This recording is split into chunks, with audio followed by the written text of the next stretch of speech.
Okay, so Diane. Here we go. Good evening, everyone, and welcome to our Parks Committee meeting. I'm so happy to see everyone that's here online and in the office. And we welcome members of the TBTA and Parks Department who will be providing us with a presentation tonight regarding the upcoming refurbishment of the remaining portion of the J.J. Carty Park. It was not part of the recent renovations, but it is something that is going to be done in the future as part of the Verrazano Bridge construction project. And so I don't know who is going to be leading the discussion this evening, but the floor is open. Cool. So we have a little presentation. Thank you. First of all, thank you, Diana. Thank you for having us, Community Board 10, to just kind of, we'll teamwork it a little bit to the various, obviously there's a lot of different aspects. It's upside down. There we go. Thank you. In suspense.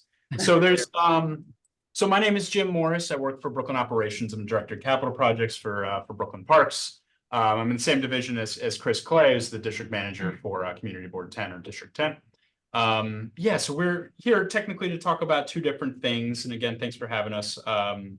But the first of which is a little bit of a give these guys from MTA a little bit of a role to explain a brief amount of the project on the presentation. But obviously you guys are a Parks Committee, so you want to hear about the park. J.J. Carty has been going through a lot of work in different ways, work to just keep the bridge going as it has been, but also we were able to do two different capital projects there over the past 6 or 7 years. So we're finally able to, through the partnership of this, to get a really big chunk of this of the remaining part done in a really exciting and very unique way. So that being said, if you guys wouldn't mind just speaking a little bit on the beginning of the project, just the reconstruction of the Narrows Bridge or Verrazano Narrows Bridge, and I'll take it from there once we get to the park.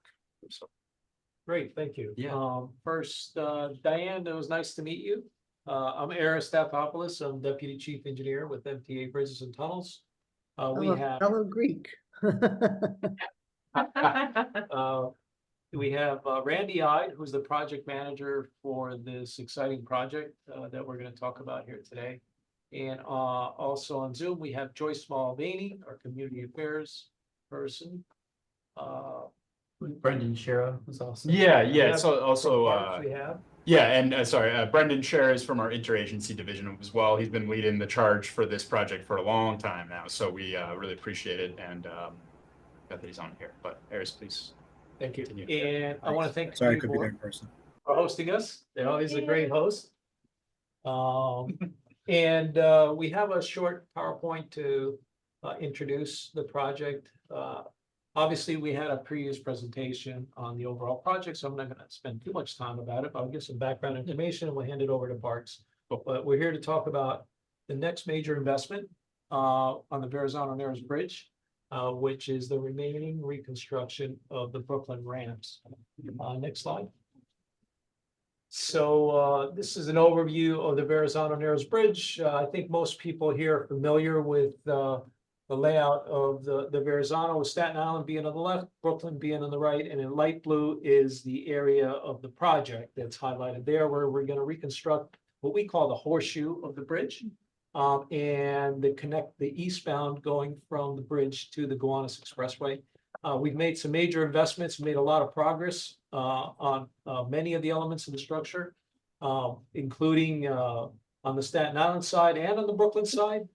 We widened the Gowanus Expressway that was completed several years ago to improve that transition from the bridge to Brooklyn.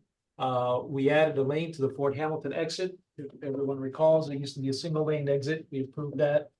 Currently, we're working on the Bell Parkway and widening the Bell Parkway to improve that transition from the bridge to the Bell Parkway. And then the next phase, we're going to talk about the project here that we're excited about. Next slide. So I won't get into too much detail of the project scope, but primarily it's the reconstruction of the original ramps. These are original ramps built in 1960s. They've lasted a very long time, but they're in need of reconstruction. So we will be reconstructing them and improving them. And as part of the improvements of the ramps, we'll have worked very closely with our partners in the Parks Department to reconstruct, once we're completed, to turn over the parks facility and to reconstruct the area underneath the parks, because we will be taking over that area primarily for safety purposes, because we will be working right above it. And in order to provide access to reconstruct the ramps, and then we will be completely reconstructing the park underneath the structure. And that's what we're here to talk about today. So next slide. This outlines all the major benefits of the project. And as we said, state of good repair is our main focus, safety improvements, traffic improvements. It's also, our focus is to reduce the congestion of Fort Hamilton, to improve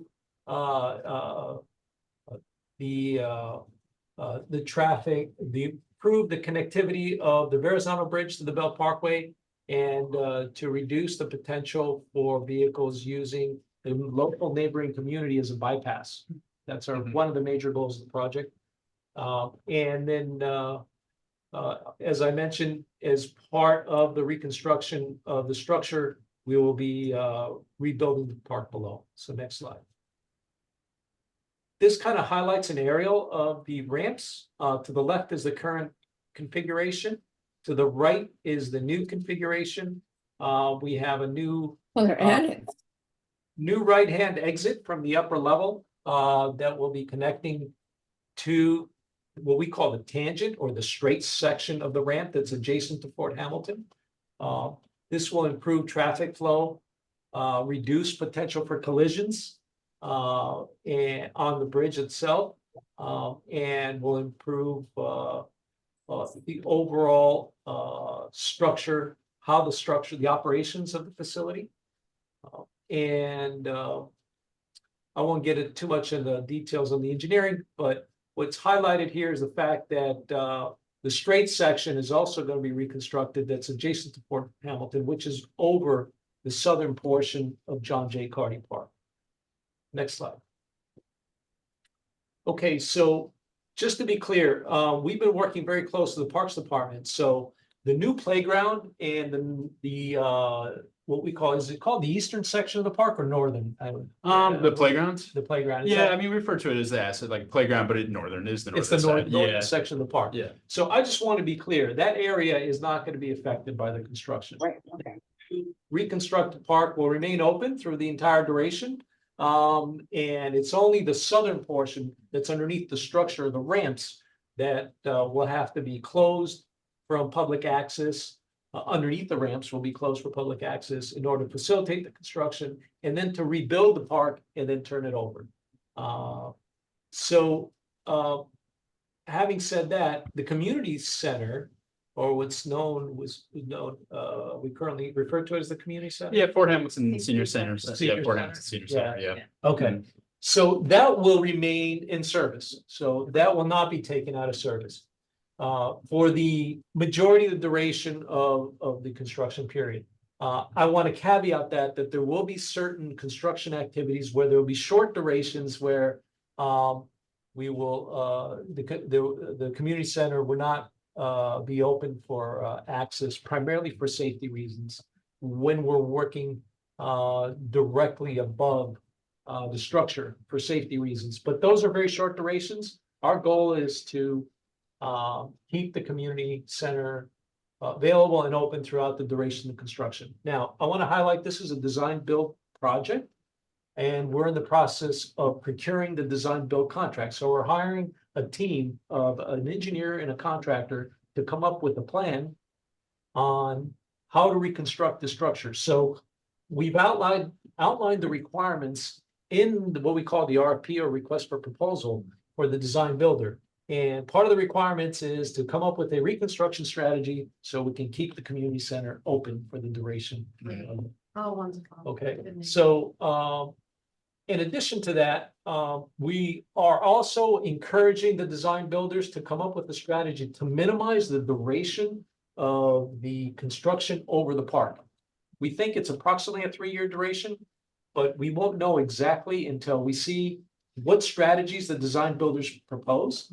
And they're encouraged to come up with the most expedited way of doing the work, and they will be evaluated and selected. Part of the selection criteria is not only cost, because as a public agency, we have to look at cost, but they're also going to be evaluated on the strategy they're going to propose to reduce the impact to the community and reduce the duration of the construction and reduce the impact to the park and expedite the work in such a way where they can turn over segments of the park back into service. For example, we don't think the tennis courts are be taken out of service for 3 years. We think that the eastern portion of the tennis courts will be in service for the majority of the duration. Maybe the western portion of the tennis courts, they're very close to the structure, may be taken out of service for a certain period. But we're encouraging the design builders to come up with a strategy to maximize the use of the tennis courts for as much as possible during this period. And also, we're encouraging them to restore certain aspects of the park that are not underneath the structure much earlier than the total duration of the project. For example, the handball courts and the basketball courts, we expect they'll be put in service much sooner than the area that needs to be restored underneath the structure. So when we say that the project is 3 years and we expect the park to be out of service for 3 years, we don't expect the entire segment under the southern portion to be out of service for 3 years. We will know exactly what the plan is once we receive the different proposals.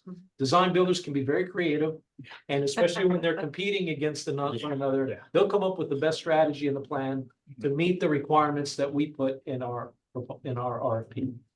So if we can move on. This is a layout of the existing park, how it currently is configured. You have the tennis courts right adjacent to the structure. Then you have the basketball courts further to the north. And then basically you just have a paved area underneath the ramp structure, which is made of either cobblestones or paved asphalt. So this area underneath the structure will be completely reconstructed.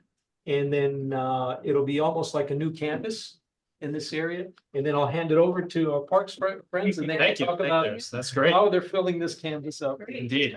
Thank you so much. That was a great. By the way, talk about one more thing I forgot to mention. If you, That would be. before I turn it over to parks, one of the requirements that we have in order to operate the facility in the future is the areas underneath the structure, beneath the structure, there are certain requirements for us for future access. And in order for us in the future to operate and maintain the facility, we are required by state law to inspect the bridge every 2 years. And if there's an issue, sometimes if we find something, we have to inspect it more frequently. Now, it's going to be a new structure, relatively new structure with, a lot of the elements reconstructed. So we don't expect to do what we call maintenance work, a lot of maintenance work once the structure is reconstructed. But nevertheless, the state requires us as a safety requirement that we inspect the structure every 2 years. What that means is we have to have a complete access underneath the structure. So that means that we have to have vehicles that can approach underneath the structure. We typically use man lifts. Those are equipment that have articulated arms with a basket for inspectors to have access underneath the structure, because we call hands-on inspection. That means an engineer has to physically get their hands on every portion of the structure to fully inspect it to make sure there's no unsafe condition. So as part of that, we do require that we have access underneath the structure. So there's certain amenities that we worked with parks that are perfect for that type of environment, where we can continue to have access, yet share the space for the rest of the time frame with the public so they can use the space. But when we do need to go in there with this equipment, we have access, and then we'll get them, and I guess you'll get them more about the event. That's a perfect lead in. So we're very excited about this. We're excited about the whole project. JJ Carty's been going through an incredible change over the past 6 or 7 years with the courts, the playground. It's a unique park, obviously. There's sometimes we don't have many parks that are traditionally built underneath the bridge. There's some in Sunset Park and things like that, but A beauty of it is that it has a natural cover, you know, you could stay out of the rain in it, but the other side of it is some things like this where we do need to have kind of a collaboration with a different agency to figure out what's best and how to fix everything on top, and then how that's going to affect the ground here. So we're kind of, that's where we're in this situation here. So, you know, I think the beauty of this project is that the value we're getting out of it, we're getting an incredible value amount of things. As you can see now, you know, the southern part of the park is really activated in what we call active play. There's people there all the time. There's tennis leagues. There's the pickleball. If you go there on a Saturday, the pickleball is wild. Like people are all over there. There's, you know, Teresa at the senior center has got her hand full just with programming, all different stuff. So that part is really activated already. We don't have to worry about that side. Playground is brand new. It's beautiful. We go there again on a Saturday. There's teens, there's kids, there's nannies, all different stuff. But what about in the middle? It's hard to talk about that because there's just really not much going on there.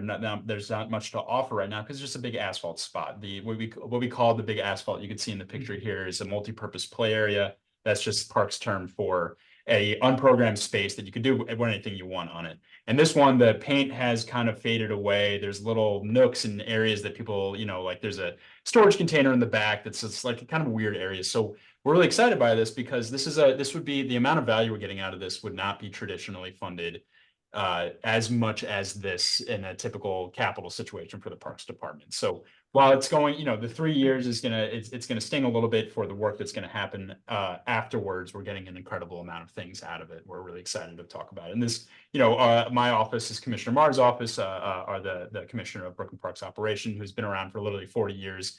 He's been in every Brooklyn park. So he's definitely, we've relied upon his experience as TBTA has for just, you know, what is best in a space like this. And that's what we're here to talk about today and excited by it. So that being said, you know, this is a unique situation, typically in a capital situation with parks like at the playground, funded traditionally by the council member. That one was Justin Brannon. We were very excited by it. And it just went through a normal process. This is a little bit different because of what Eris and TBTA was saying.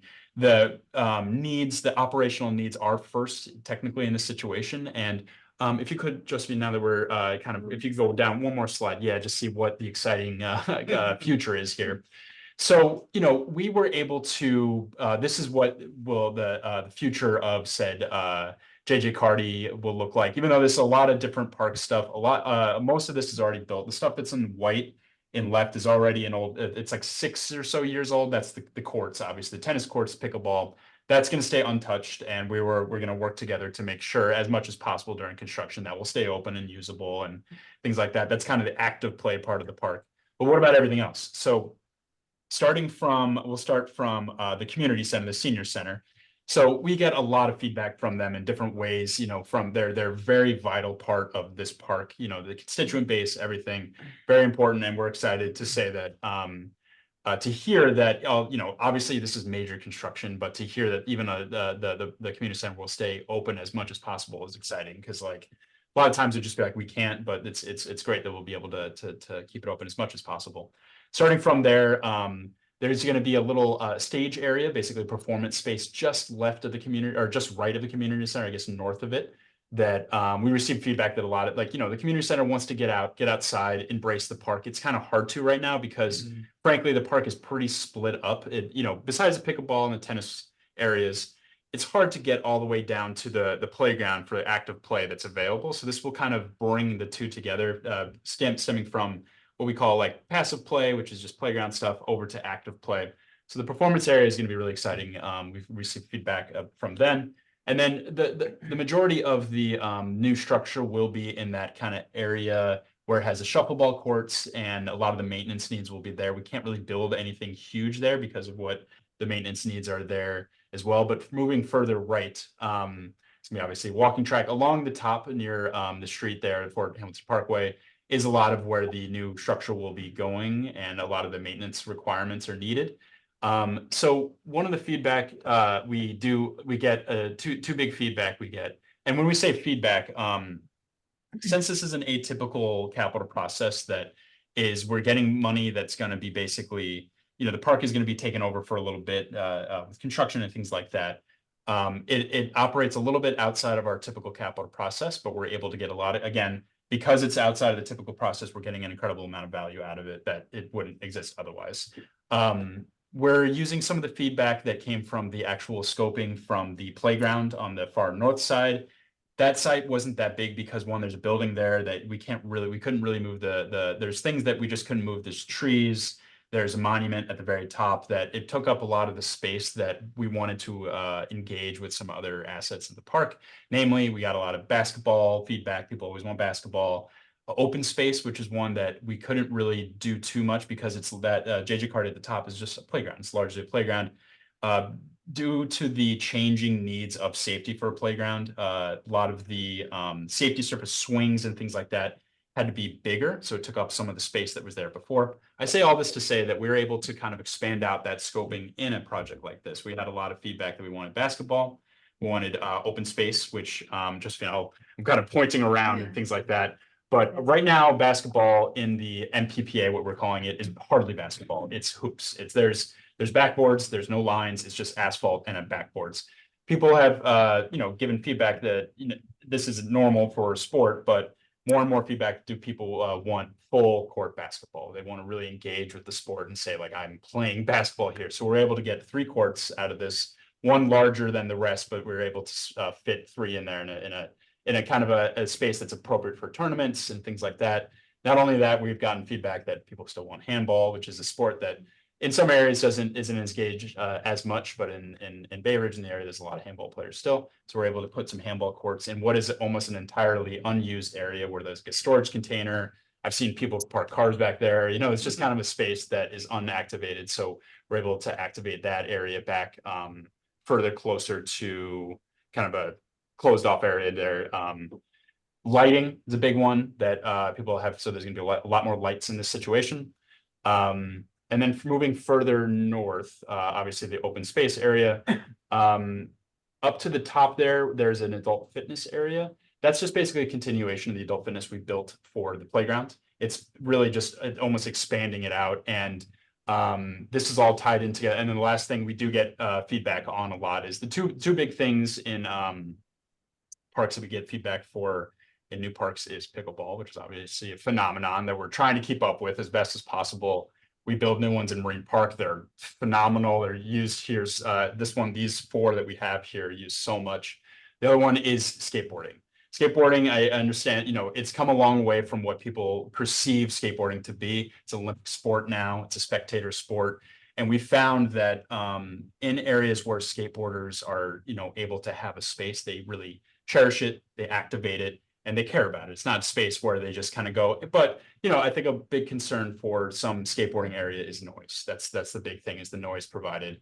This is an area that is typically a little bit higher noise just because of the work that is going to be happening here, and it's an on bridge. So we don't want to say that skateboarders, we don't want to put them underneath or anything like that, but it is an area that we always try to incorporate skating nowadays because of just the amount of overwhelming response we get from skate. There's not and frankly, like, an Owl's Head, there's obviously an incredibly engaged community there, and this will be kind of an offshoot of that. It's going to be a slightly different type of skating than at Owl's Head, but people love it there. It's we get a lot of positive feedback from the community about the Owl's Head pool, or the Owl's Head bowl there in the big area, which is actually the first skate park in Brooklyn.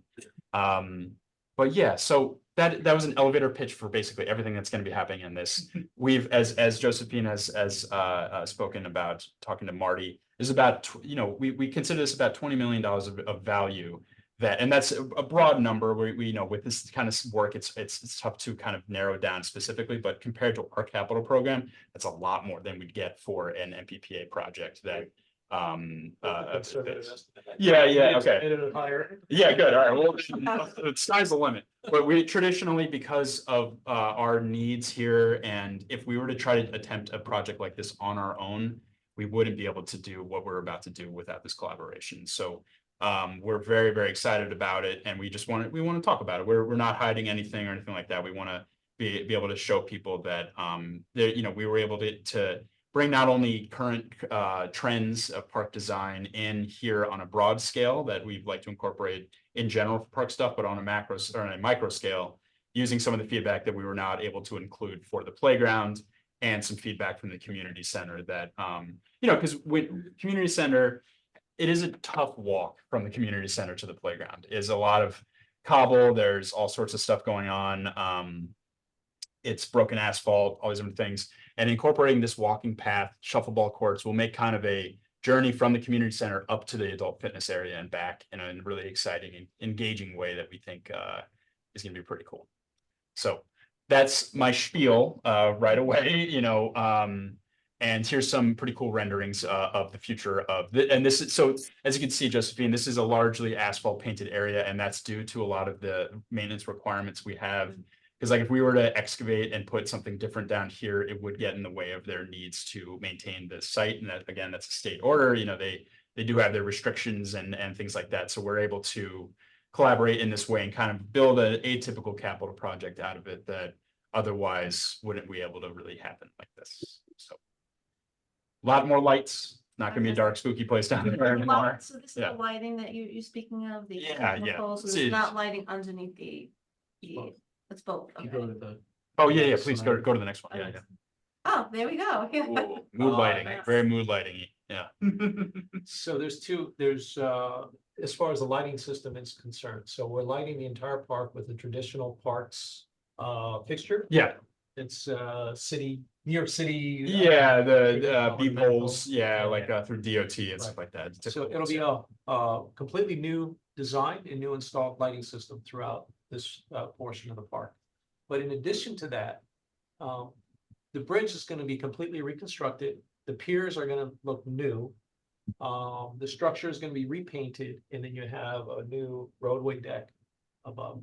So in essence, it's going to be like a new structure. Yep. And we're able to accent the structure, especially at night, using accent lighting. So all the piers are going to have accent lighting on both sides. So it's going to be pretty impressive. It's gonna be cool. It's gonna be it's gonna look pretty incredible. And it'll be, we are installing a control so that if the community deems that the accent lighting is too bright, it can be tuned down.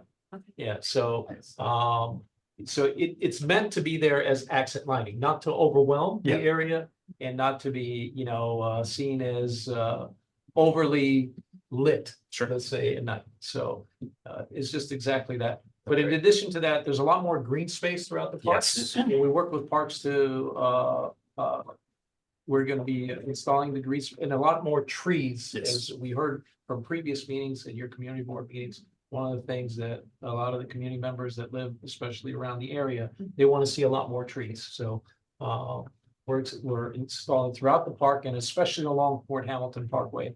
So you'd have quite a few more trees. So that'd be on the sidewalk area as Yes. well, or just within the park? Both. Both. Okay. Both, yes. Yeah. And the walking tracks are so it's going to be a colored pavement. Mhm. And if we go back to the plan view, you'll see that there's different colors of various walking tracks. And so you have a green, a blue, and a red. Red. And depending on how much walking somebody wants to do, and they'll be marked on the pavement. So if you want to do a light walk, you can go through the green path. If you want to go a more rigorous walk, you can go on through the blue one. And then if you want to, do a very aggressive walk, you can start at the green, go all the way to the red and come around. And so it gives a different level of fitness requirements for people that want to, track how long the distance they were walking and what type of walk they want to do that day. So it facilitates that. And as was mentioned, there's different activities that will be set up below the structure. Shuffleboard is one of them. Yep. Ping pong is another one. Sure. What are some of the other? Chess?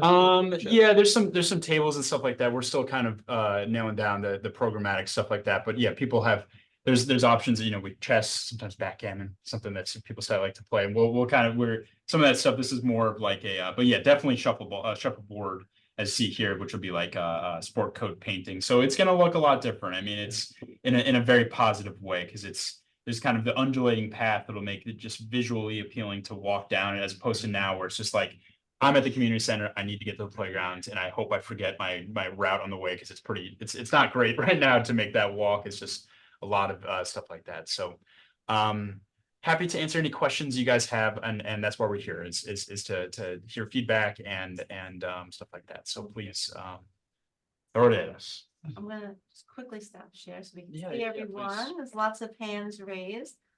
I think you got a Thank- bunch of questions in the chat and Q&A already. So we'll go to Diane. I guess we'll go to the committee members first, and then we'll go to the chat. Yes. and- That's fine. So Richard?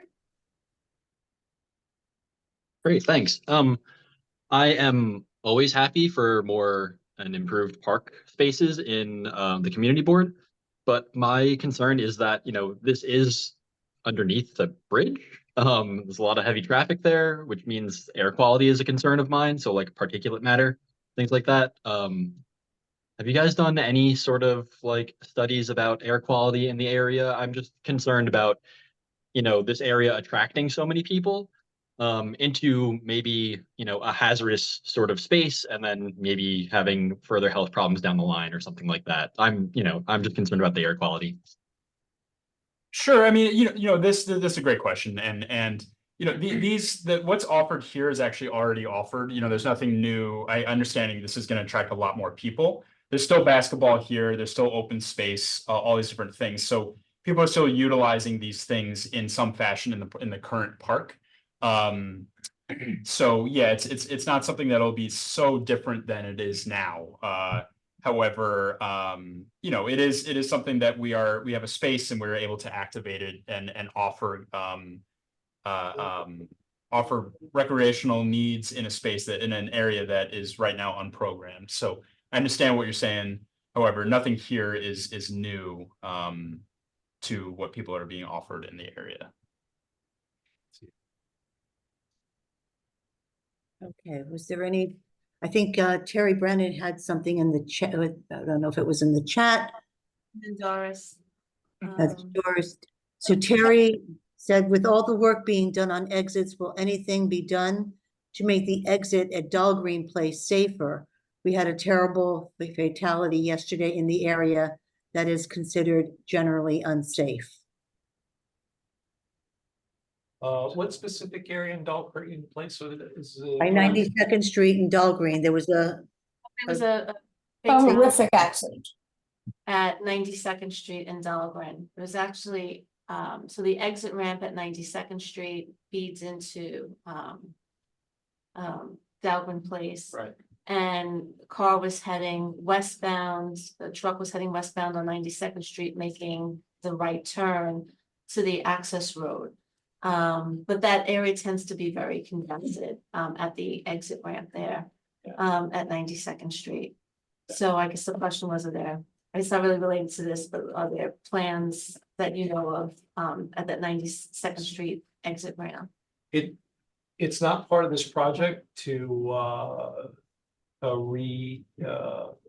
reconstruct the intersection of 92nd and Dahlgren, if that's what the question is. Yeah, right. As far as this project basically is not reconfiguring those exit ramps at 92nd Street. There could be a future phase. I think we would need to look at it. But the exit ramps that we're talking about are the upper level and lower level exits to the Belt Parkway, Okay. which are currently left-hand exits that are non-standard exits that were designed to the 1960s standards. Mhm. And we're upgrading them to current standards for a traditional right-hand exit. The number one collision hotspot on the Verrazano Bridge is the eastbound direction going towards Brooklyn as traffic approaches the exit ramps for the Belt Parkway. So this has been a long-standing improvement that we've been studying for quite a while. And this will be a major improvement to traffic flow and the safety of the operations of the facility. Not only that, the question that was asked earlier about the environmental improvements, right?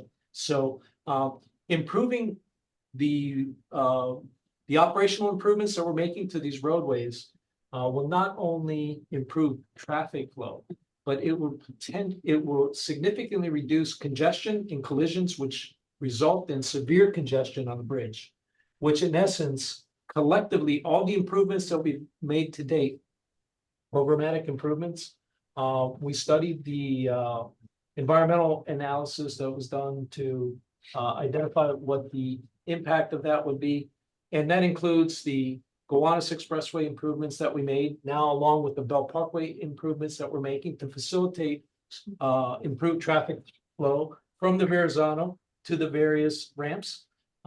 We anticipate an improved air quality in the surrounding area because you have That's great. better traffic flow, reduced congestion, a lot less stop and go traffic. In essence, would allow for vehicles to get to their destination while they're not sitting idling in front of this community. So we do anticipate an improvement in air quality. And so to answer the previous question. Yeah, if I could add at 92nd Street, one of the benefits, like Eric said, of this project is that traffic flow will move better on the bridge and on the ramps that is intended to carry that flow. So sometimes we get diversions on the 92nd Street traveling through local traffic. So that could potentially adds congestion to that intersection. So this project will actually help reduce to some degree, which we try to predict with traffic models, but that could also very much potentially help that intersection. Well, we do know that when we have heavy congestion in the eastbound on the Verrazano going to Brooklyn, in the last several years, with people being a lot more comfortable with using their navigation systems, when they see congestion on the highways, they're a lot more comfortable now with using other means to get to where they want to go. So when the Bell Parkway is backed up and our Bell Parkway ramp is backed up, we get very heavy traffic exiting in 92nd and using Poly Place as a bypass and entering eastbound Bell Parkway on Bay 8th Street. So there's a lot of traffic that's spilled onto the local community because of the current traffic pattern on the belt ramps or the Verrazano ramps going to the Bell Parkway. So indirectly, we will be reducing that congestion in the 92nd Street corridor and that intersection, which in essence would help improve safety. Yeah. Because the less congestion, the less backups, and the less people are frustrated and the less diversions, then you end up with a safer street. So indirectly, I think we are improving safety in the 92nd Street and Dahlgren Place area by reducing the potential for diversions that would use that as a bypass. Thank you. So what we're trying to do is operate the facility or reconstruct the facility so that it operates as efficiently as possible and keep traffic that wants to go to their destination on the highway and prevent them from spilling into the community. Thank I you. hope that answers the question that was. And Terry, I'll just add to you today that we did speak to the Department of Transportation. There's been a lot of work done in the past at 92nd Street in Dahlgren in terms of pedestrian safety improvements. All day today, we received calls, and last night we just so happened to be at a Traffic and Transportation Committee meeting. We put all of the requests to the Department of Transportation today, and I'll have more for you on that tragedy and the some of the follow-up that we've worked with DOT today. Thank you. I saw that in the Q&A, Terry had one more question, or you have your hand up, I'm sorry. I just wanted to tell you guys that the feedback from parents on the renovations that have been done so far to JJ Carty Park have been overwhelmingly positive. People are all over Facebook raving about how great it is, how much their kids love it. So, I mean, I think you tend to hear complaints. I thought it'd be nice if you heard some compliments. We're prepared to hear both. Let's just say that. So we I appreciate really appreciate that, Terry. Thank you very much. That's Welcome. Speak for Chris too. Yeah, so that's great to hear. Doris? Okay, as I said earlier, I live right there. Yeah. So I have basically 4 areas of questions. Sure. My first was based on your schematic. I looked at it and I said, where's the sidewalk? How wide is the sidewalk? That is such a well-used sidewalk. And what is the width of the walking area on the sidewalk? It's not, it'll remain the same that it is. Yeah, so yeah, right now there's a sidewalk and it's kind of indistinguishable from the entrance or into the park. So There still will be a sidewalk. Is there gonna be a fence between the sidewalk and no? So it'll be basically similar to what it is now in terms of Okay. just a it'll be sidewalk and then it'll be the path that we're talking about here, the colored path. Okay, thank you. And then on the schematic, and the one you sent us and the one we looked at today, the handball courts seem very small. And they are very remote, and I think people will be uncomfortable using them, and they are very popular courts. They're Sure. used for handball and for people learning to play tennis. So I think visibility and accessibility is a really important option for the handball courts, and I think you should consider better placement. Okay, understood. Yeah, they are kind of tucked away a little bit, and we are able to activate that space because otherwise it is utilized space. But we hear that, and it is kind of they're a little bit tucked away, and I believe it could be a serious safety issue. okay, understood. Then on your turf field, what type of turf will you be using? And what type of turf will you be using? So park standard is state-of-the-art turf with drainage and kind of there's a couple different treatments that are used, but however this one is going to be, being that the value of this project is so big, we can send the community board some examples of previous or of current parks that have the synthetic turf. It's good to see it in person and see what it's like, because that technology changes very fast, which sounds kind of ridiculous. Turf should be turf. But that stuff, the turf from 10 years ago, it might as well be from 1,000,000 years ago, because the drainage is different. The materials we use is different. They used to use like rubber, like to keep the grass, the turf, the synthetic turf, feeling like real grass. They used to use like rubber pellets to keep it. They don't use that anymore because it's environmentally unsafe. There's more of a silicone coated sand. A lot of the details are still, we're still kind of figuring out some of the details, but we can give some examples of similar sites that have the turf treatment that you can check out at your leisure, so you see so you can see what's coming incoming to the park. And what is the anticipated use of the turf field?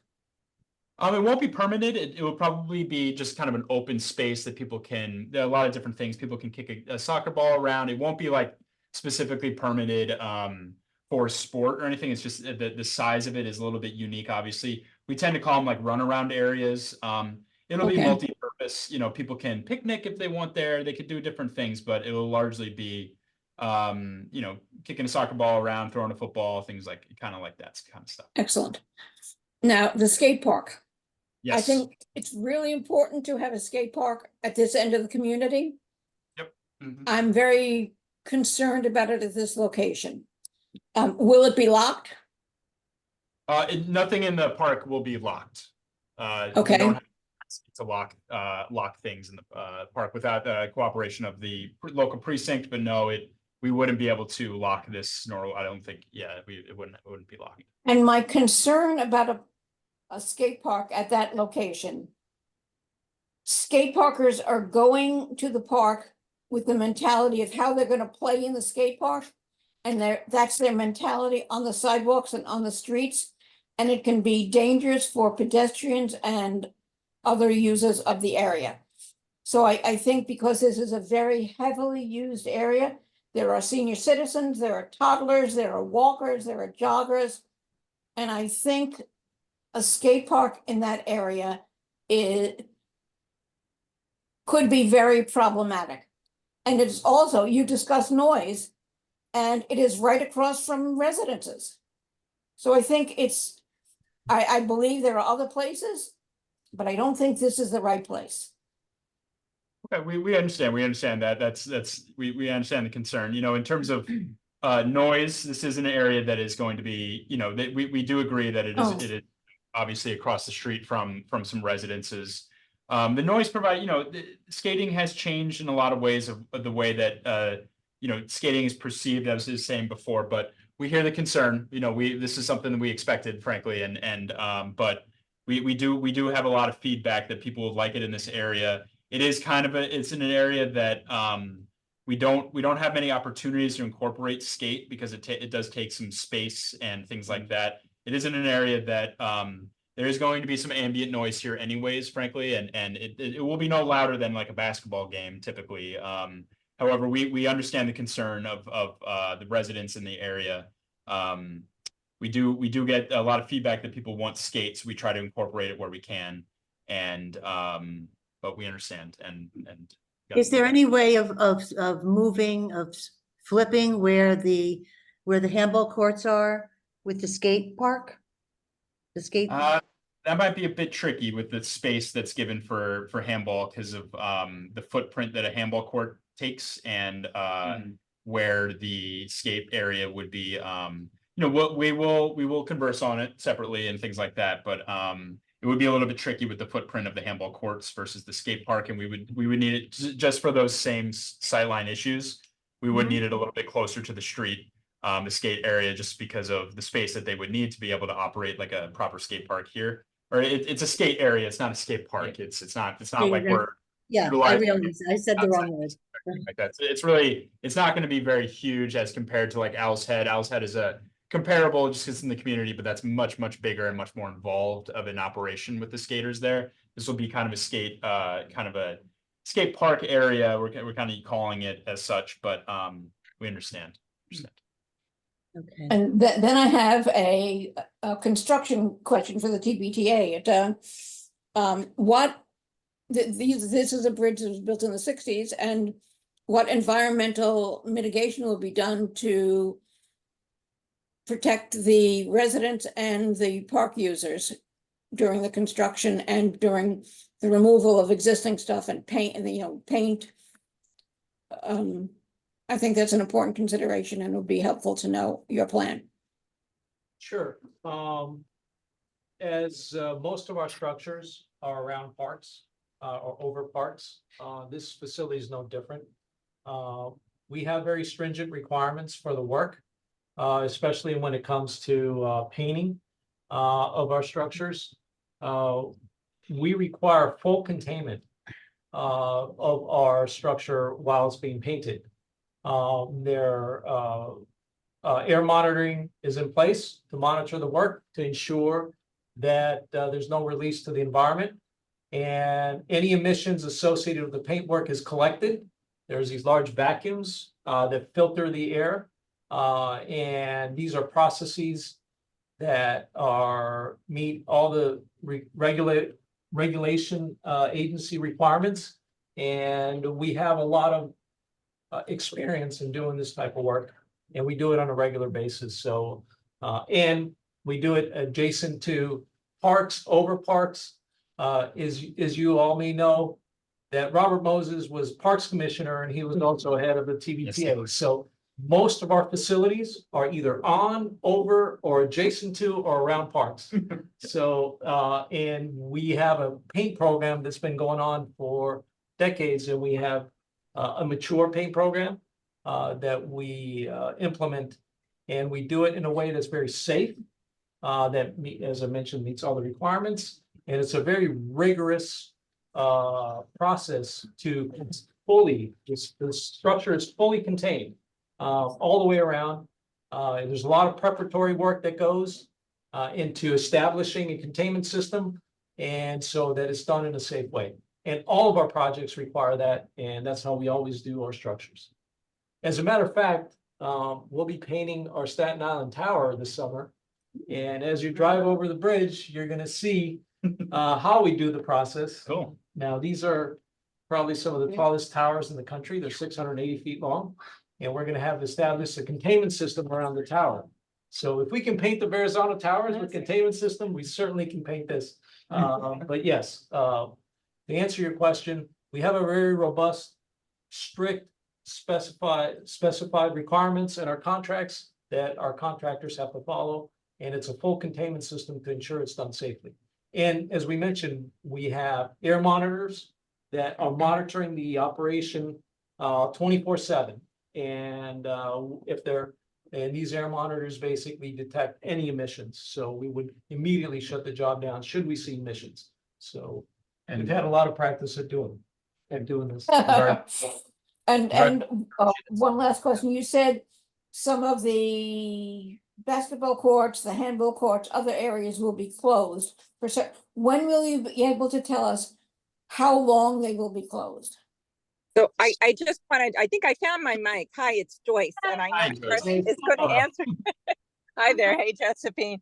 But so I just want to specify again, and Aris may have said it at the beginning and I missed it, that we haven't yet awarded this project, right? So we're, you know, in terms of schedule, we put, you know, gave a rough timeline, and we're, you know, have a high level view of this, but we're going to be back when we get closer to the award and after we've awarded it. So we can't be specific about exactly when certain things are going to happen because we don't have the contractor yet. That's why we're coming out so early to talk about these things and have parks answer questions about why they're designing this park in this certain way, and for you to weigh in. But in terms of specifics, I just want to, you know, kind of manage expectations that we really can't be specific yet because we're not nearly there. And when we Joyce, are, you'll know. So Joyce, can you tell me approximately when this is to commence?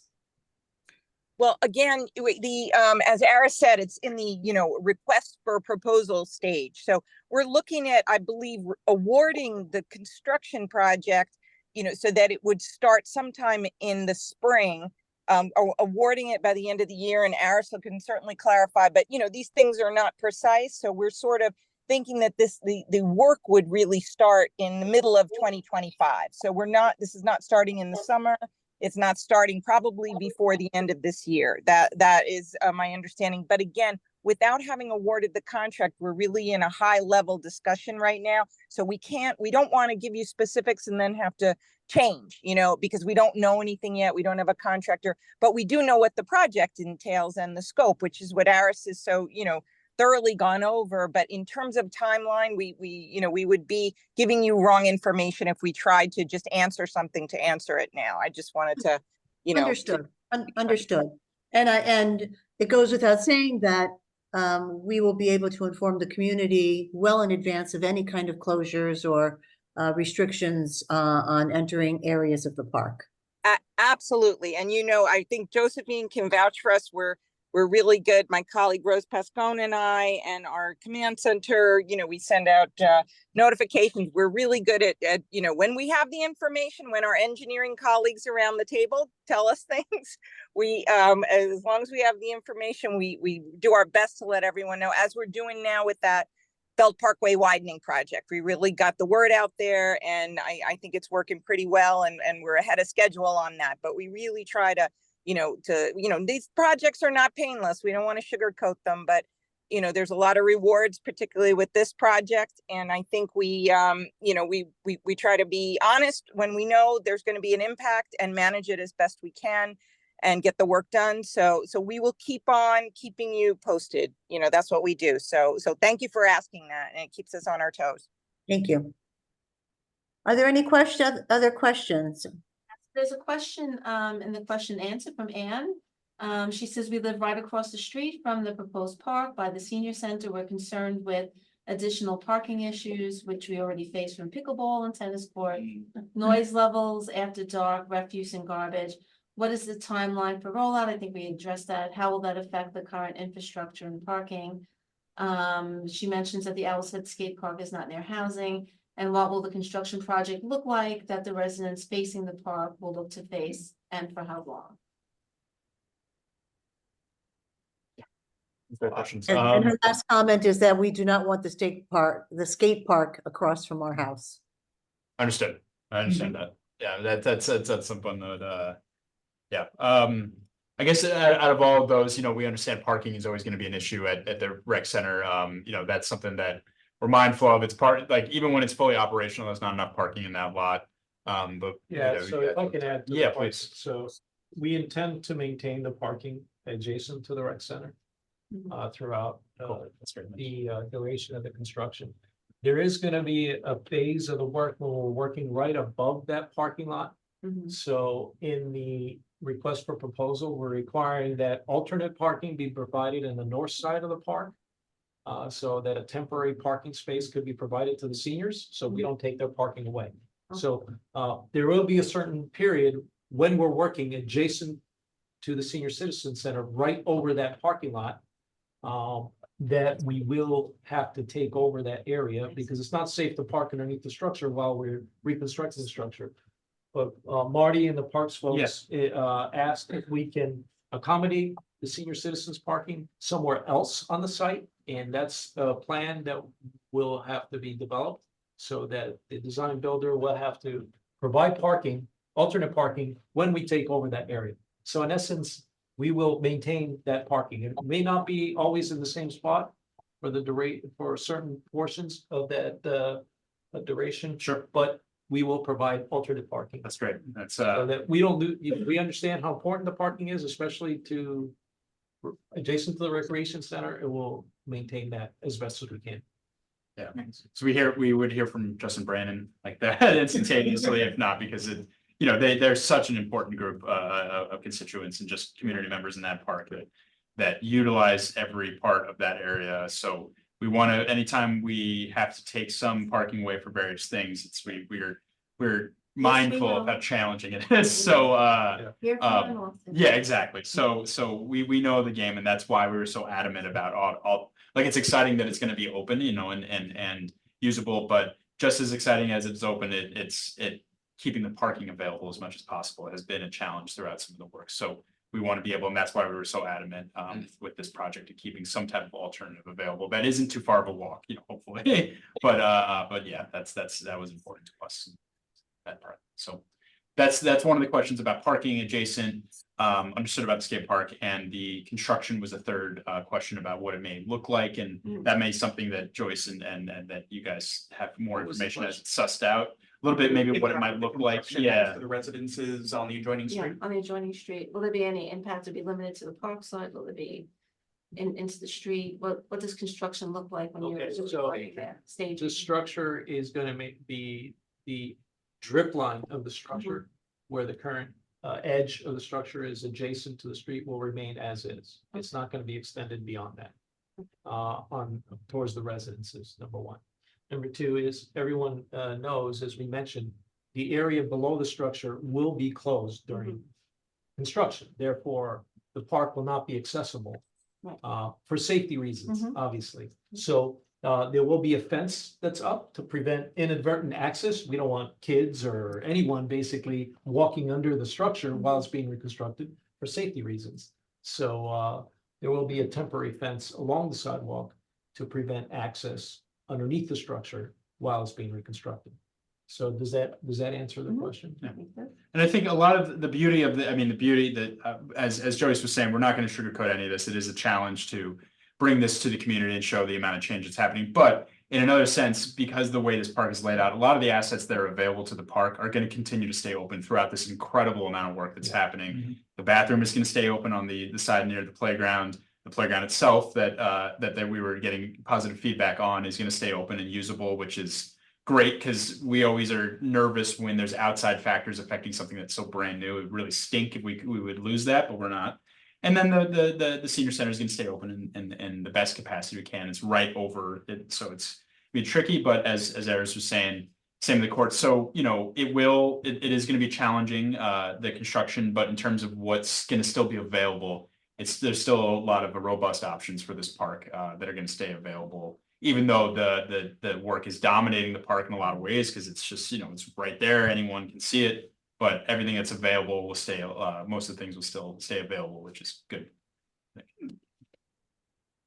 Yeah. Yes. Yeah, let's hear it. Okay, the in-person, the in-house person. Yeah, But, let's hear it, let's hear it. One, I just want to say it's really nice to see, like, we always complain, like, when they rip up a street, that they do something underneath and then the next agency comes in Worse. and Yeah, pulls yeah, it right up, yeah. right? So it's really nice to see the interagency, like, work being done that, hey, if we have to redo this ramp, that we're also doing the park at the same time.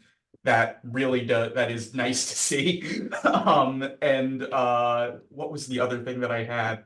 I guess just some of this is very high. I know we're still very high level, but I have a very like tiny little like design thing, which is when I saw the downlighting on the pylons. And I noticed that 2 of the support pylons are like right next to the community center in the dead center of the performance area. It might be nice if we could find a way of having them have control over some of the lighting for the area that's above their performance area, maybe provide like, you know, something in the community center so they can dial up or down the lights during a performance or something like that. Give a little bit more continuity and let the senior center kind of continue to expand out into that space. Very, very. No, that's you good. know, That's hints into quite kind of that's things. And also I love to see the skate park. I love seeing that extend, knowing that like Bay Ridge was the origin for, you know, skate parks in Brooklyn and that we're doing something else with it really excites me. So, to answer your question about the lighting right next to so the down lighting is gonna be connected to the power feed that comes from the bridge. Got it. It's all one circuit. Okay, so it's all on one It's dial for the all one dial. LEDs. And once it's set, right, we can adjust it if there's complaints, but it's gonna be set to whatever setting is agreed upon between, you know, the community satisfied with. Well, Yeah, then so, beyond that, but we just- can't individually control it. Unfortunately. No problem. It's all connected to one circuit and it's a 24-hour speed. Yeah. From the bridge. And now if there was, you know, if the community center or the parks would put supplemental lighting. maybe that's- Yeah, that's why I say honestly, that's a great idea, because that's something, you know, obviously they have their infrastructure that's massive and stuff like that. We work on more of a macro scale or a micro scale. Yeah. And stuff like that is a really good idea, because like that's, you know, then they could put on, you know, head on a hot tin roof on that area and it'll have dramatic lighting. So Yeah. sometimes we can incorporate that on a smaller scale with our shops about like some kind of dramatic It's lighting. kind of over creating there, a brand new Yeah, access it's point a to really the rec good center idea. with that like performance area We and can look into that. And we could take that on, because our lights are provided by DOT, and that's the safety lighting is going to be standard. That's just like at any park. But we do have options for a little bit more dramatic lighting and some things. Once we kind of figure out the specifics of this stuff, small things like that, that's a great idea. So, yeah, that's great feedback. Cool. Any other questions or anything like that? Yes. Anyone else? Yeah, Yes, please. of course, Michelle, I just wanted to wait my turn. Yes. This looks great. There is a lot of impermeable surface that I'm seeing.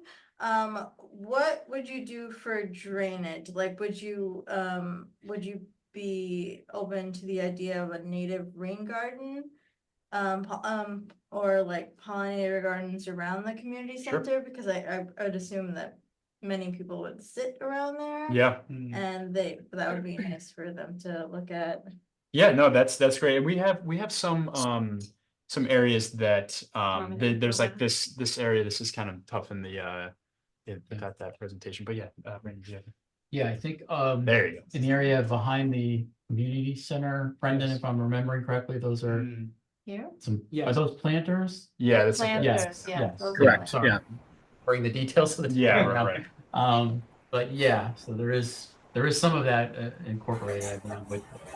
Yeah, with you and guys. Michelle, you're totally right. You know, like the green space areas, we as a Parks Department whole, we are very adamant about bringing not only because it's a mayoral like thing where we do need to alleviate the sewer system as much as possible. There's a lot of weather events that cause massive issues with just the sewers overflowing and things like that. So we have a big mandate for from the DEP to incorporate as much permeable spaces as possible in our typical capital projects. A big usage of that is turf. Turf is permeable. We're incorporating a lot more green on the areas where like tree beds that aren't there right now. That's just all asphalt. We are restricted to what to areas that the TBTA still needs to operate and because they're machinery and things like that. You're right. There is a good amount of hardscaped areas here. Some of it has to do with their need to bring in heavy machinery that wouldn't accommodate heavy green spaces just because of the nature of it. Some of the surrounding areas do have a lot of incorporation of green areas and some of the zones like that. It is not as typical or as robust as some of our typical capital projects with, we have something that the DEP is now mandating that is an incredible amount of permeable space just to alleviate the sewer systems.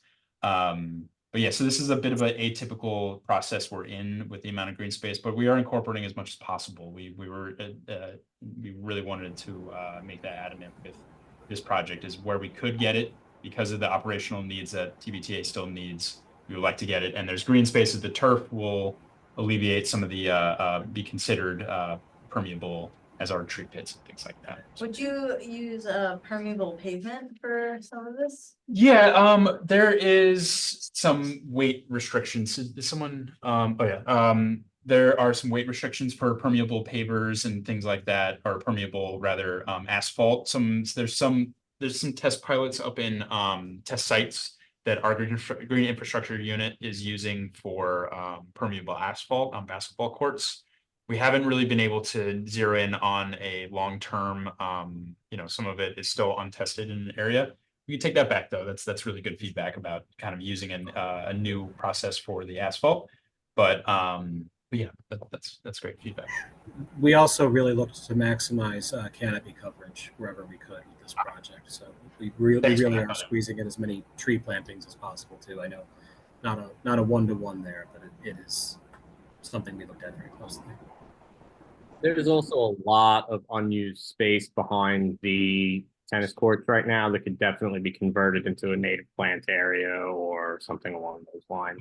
Also, earlier came up examples of newer synthetic turf going in. They're currently redoing the synthetic turf volleyball court at Leif Erikson. So that would probably be a more modern example in the neighborhood than some of the other turf fields that are currently here. That's great. Thanks, Chris. Actually, I guess piggybacking off that a little bit, for the downspouts, for the water runoff for the ramps themselves. Yeah. How would that be handled in terms of like, the plantings and things like that? Is there any way of integrating like any of the water runoff from the roadbeds into the park? Not sure. The current, the downspouts, Yeah. in order to, keep, the water from coming into the park, goes straight into the ground, into the sewer All right. below. So Oh, cool. I'm not really sure. Yeah, I was wondering if It's there kinda was how a it's way of in it, and that's- phasing it into a rain garden or something like that, but that's also. That's great blue feedback. sky. Yeah. And it's not blue sky. I mean, these are great. And we're thrilled about the collaboration. A lot of times, like one that classic that comes up that is it can be a little bit embarrassing is SCA work versus parks work, where it's like the school just went through a massive SCA project and they're gonna that's the stuff that we try to eliminate as much as possible. And this is why it's so exciting to do this, where it's just like, not only are we're getting a lot of value out of it, but as Joyce was saying, we're at this stage where we want to be as transparent as possible with everybody and be like, this is what's happening. We're still figuring some things out in terms of the actual specifics of things, but we're here to show you guys that, this is something that we know it's going to affect the community, and little things like environmental things are still things that we're kind of incorporating and as best as possible. But yeah, so Kind of it's a good idea. Yeah. And that's something that we considered, right currently with the way the structure is, you have, the drainage system that's coming from the roadway goes directly into the outfall. So we considered, surface flow, what's called surface flow for the drainage system. But we're designing it, at least the current standards, we're designing it for more frequent in flood event, high intensity rain events.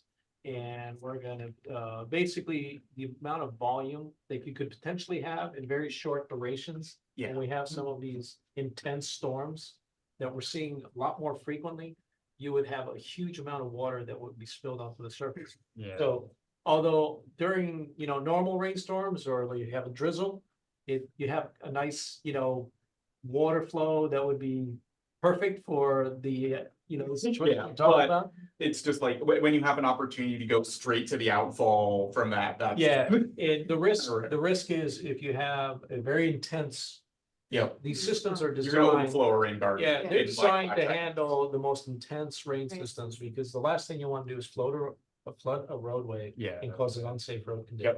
So the downspouts are designed larger diameter to handle the most intense rainstorms for the roadway's safety. But the downside of that, if you surface flow it on the park below, you can wash out, literally wash out a section of the park. Yeah. So it doesn't really work well because of the two different purposes of the system. One, you're trying to alleviate the water as quickly as possible. The other one is you're trying to percolate it into the ground, which is a very slow process, right? So it's It's Yeah. two competing interests there, and it doesn't work well together. But I understand what you're saying. Yeah, that would be fantastic. Fun to yeah. I'm always on Yeah. reducing CSO outfall, Yeah. so. No, it's, But Looking for opportunities. Yeah, what I will say is the, Salt and pollutants into. that's the other planted thing. Exactly. Yeah. Because Depending on how. yeah. this area. In the wintertime, we do salt the roadways for snow. There we go. Yeah. And ultimately, all that ends up, we do wash our roadways after the spring event. And a lot of those salts end up going to the downspout, so. Yeah, that It would would kill, that. the salts would. Parks probably wouldn't improve it in that fashion. We have some green infrastructure stuff that involves just rainwater, directly down to a area. So a little bit of a different scenario, but it's a great question. And that's the kind of question we want of just like, feedback like that. But as far as impermeable space. Yeah. At the end of the day, once we're completed with this project, we're gonna end up with much less impermeable space than what we currently have out there today. So we work with parks to maximize the maximum amount of permeable area that we can incorporate into the reconstruction as possible. So along with, the turf. Yeah, area, turf, that's green, all permeable trees, space. as Brendan was saying, the Yeah, canopy and yeah. these areas, it's gonna be way more. But we understand, as much as that's something we're almost annoying about is trying to incorporate as much as possible. So we can, make a beautiful park, but also alleviate the things that we're. So it is a huge step in the right direction with maximizing permeable space as much as we can. With the reconfiguration in the reconstruction of the park. Cool. Yeah, questions? Diane? Anyone else? Any questions? Any See, comments, Diane, concerns? if I can, just really quickly. Yeah. I just want to recognize, also in the district office is Michelle Delpin, who is a community volunteer. And, as district manager, I often say our volunteers would make our community so great. But Michelle has really been working on volunteering throughout the community, especially on our 76th Street, Step Street, the landscaped area, and restoring its many native plants and cleaning it and bringing a team of her friends out there and helping us out with various clean outs. And we have a readily supply of trash bags that Michelle comes very regularly to pick up. And I just want to say thank you. She's here tonight. She comes to many of our parks meetings, but I just want her to be recognized before the Parks Committee and give a little shout out before the summer hiatus and say thank you. And we really do appreciate all your volunteer efforts. And by day, she works for New York City Parks, Hey. and she just really gives a lot of volunteer time back to Narrows Botanics. The Step Street is just a long list, so I wanted to give her a shout out tonight. Thank you, Michelle. Duly noted. Thank you, Michelle. Okay, if there are no other comments or concerns or questions I will entertain a motion to adjourn our committee meeting. Anyone? I'll take what? Thank you. Thanks, Dan. I thank both TBTA and Parks, our partners. Thank you very much for this presentation. It looks like an awesome project. And we look forward to hearing more about the details as they become available. And we'll summarize Really the well. feedback. We'll bring that back as well. Okay, great. It doesn't go. All right. So Thank you all. All right, good night, everyone. For having you.